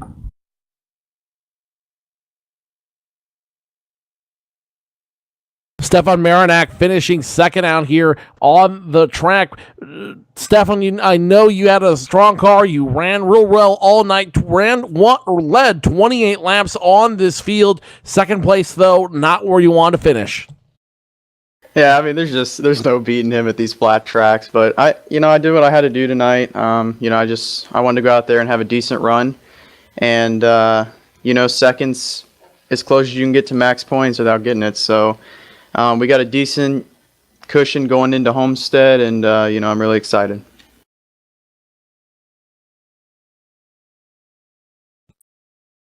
You retain the point lead, but it's not necessarily all the lead you want. Right now, unofficially, 8 on the board over Bobby Terrell. That is going to lead to a 1-race shootout at Homestead, Miami. Yeah, I mean, really all I have to do, like Harrison said, it's, finish in the top 3 or 4. So, Homestead's a good track for me. I've seemed to have run better at the 1.5 miles this year. I think I can get it done. Bobby's going to be a threat to win it, no doubt. But, I'm not really in a must-win situation. Not in a must-win situation, but definitely a must-perform. Tonight, we saw you perform incredibly well, especially on pit road. Knowing what your crew can do on pit road tonight, does that alleviate you? Does that help you? Or does that still make you nervous going into a Homestead in Miami next Wednesday? Or next Thursday, I should say. The pit crew's kind of random, so I'm not really sure about that. I had a pretty good spot on pit road to where I could kind of cut the track and go into my pits a certain way and cut a lot of the distance off on pit road. And I think that was the advantage, just the way the track's built. But we had a good car. The pit stops were good, no mistakes on pit road, and we were able to keep that track position, which was really key. You said you've been running strong with at 1.5 mile tracks. Your season, nothing to sneeze at. 10 wins, 21 top 5s, average finish of 6th position. Great season so far. Now the whole thing left to do for you and your team is close it out at Homestead, Miami. After your second place finish tonight, do you feel strong? Do you feel good going in, or do you feel like there's still something left to do before you go in? Well, ideally, I'd like to go out there and win it. But I think we're in a good position. This has been a great season, 35 races so far since February. So, like Bobby said, I can't really complain about the season no matter what happens. But yeah, I'd like to go in and win the race next week if at all possible. Stefan Marinak, your points leader, currently finishing second tonight here at Phoenix. Before I let you go, any shout-outs you'd like to give? Anyone you'd like to thank? Microphone's all yours. Yeah, Hippie's Paint Shop, Axo Sanitary, you guys at ETV, everyone at RSR, Inside Sim Racing, and we're thinking about Barry tonight. That is Stefan Marinak finishing second in the 24 machine, leading up to that major battle for the championship at Homestead, Miami in 1 week's time. Let's go ahead and throw it over back to Harrison White. Let's down on pit road with Brian Harvey finishing third. Yeah, tonight's third place finisher, Brian Harvey, and I tell you what, Brian has been one of the more consistent drivers in this series. 19 top 10s in the year. That's 4th overall. Gets his 5th top 5 tonight. And Brian, it looks like he had a shot to get up there for the win, and ran, I think, maybe 6th at worst all race. And so run us through your race and how it looks from your windshield. It was a pretty good race. I like Phoenix, one of my favorite tracks, so glad to finally do good here and not get wrecked or something. But maybe would add a shot, but I raced pretty hard with John Abbott and earlier Chad Coleman, crazy side by side forever, and my car was pretty done after that till I got tires. But it was a good race. Yeah, certainly saw a lot of hard racing around you for a lot of the night. And looking into next week, I know you're looking for your first win, and certainly capable, and have had some close races where you've come close to getting that first win. How do you feel looking at Homestead? I feel good. I run pretty good at Homestead, especially if we get long runs. I seem to do good on the long runs. Try to save my tires there, and you can really make up some time at the end of a run. But I might practice a little for it. I haven't really been practicing that much before the races, so maybe get some practice in, see if I can give them something. We'll see. Those guys are fast. Yeah, and something we saw tonight was a lot of guys getting loose, especially entry into turn number 1, yawing their car way out. Did you feel that at any point tonight, and or could you diagnose that to how those guys were getting so loose on entry to turn number 1? Yeah, they're just coming in too hard. I mean, I tried to lay back and brake early, and I got hit a couple times in the rear, but I tried to get a run off the turn. So I didn't want to burn up that right front. I knew if the long runs were happening that would be key. A couple times people spun out in front of me. Yeah, definitely. Actually, quite a few spins, just exactly that. Get it coming into turn 1 too hot, and I tell you what, 5th in points, looking like you have 5th in points pretty much wrapped up, unless Rhett McBride has some serious issues next week, like an engine failure on lap 1. But it's been a great, consistent season, and a real nice, solid finish tonight. And so who would you like to thank, and who makes it happen for the 66 bunch? Hibbee's Paint Shop, all my buddies on Fearless Racing, you guys up in the booth, Laura on the camera, and RSR, pretty much. Tonight's 3rd place finisher, Brian Harvey. And Joe, this certainly sets up an interesting race next week at Homestead. Sets up a very interesting race. It will be a 1-race shootout for your Real Sim Racing Asphalt B Series Championship. Stefan Marinak, Bobby Terrell, only 8 points between them going into a championship next week. 6 lead changes, 7 cautions for 26 laps here at Phoenix. Harrison, your final thoughts going into the race tonight? You know, it could have been a bad night for that 7 car. Bobby Terrell had to come from the back after that mistake you mentioned in qualifying. Came from 21st, able to lead the most laps, take the win regardless. And so that's pretty much a statement race. Obviously, Marinak has been fast all year, 10 wins himself going into Homestead. I think we have to expect a real fun race to watch, a real heads-up battle, as it's really anyone's call as to who's going to win. Before we do go tonight, I'd like to highlight that special paint scheme run by the 57 of Barry Hines in loving memory of his grandfather, John Henry Hines, born 7/19/1923, just passing away this last week. Our condolences from all of us at the ETV family to Barry Hines and his family. You see that very special paint scheme on screen that he ran all night in loving memory of Mr. John Henry Hines, gone too soon from our family.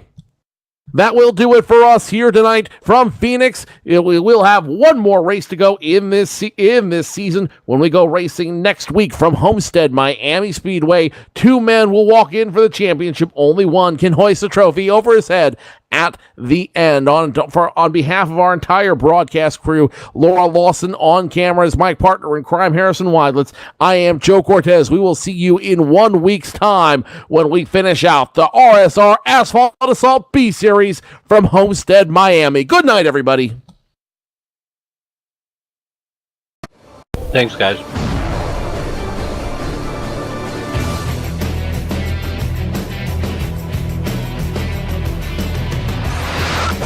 HD Radio Network. Join 5,000 plus other listeners. listeners where you can hear everything from big 80s metal to classic rock and roll, country radio, ETV Live Sports Radio, even adult and unplugged rock and roll. HDRadioNetwork.com, one of the fastest growing internet radio networks, HDRadioNetwork.com. Take it with you, cowboy. Get the mobile app for Android, iPhone, iPad, and all the rest from TuneIn.com.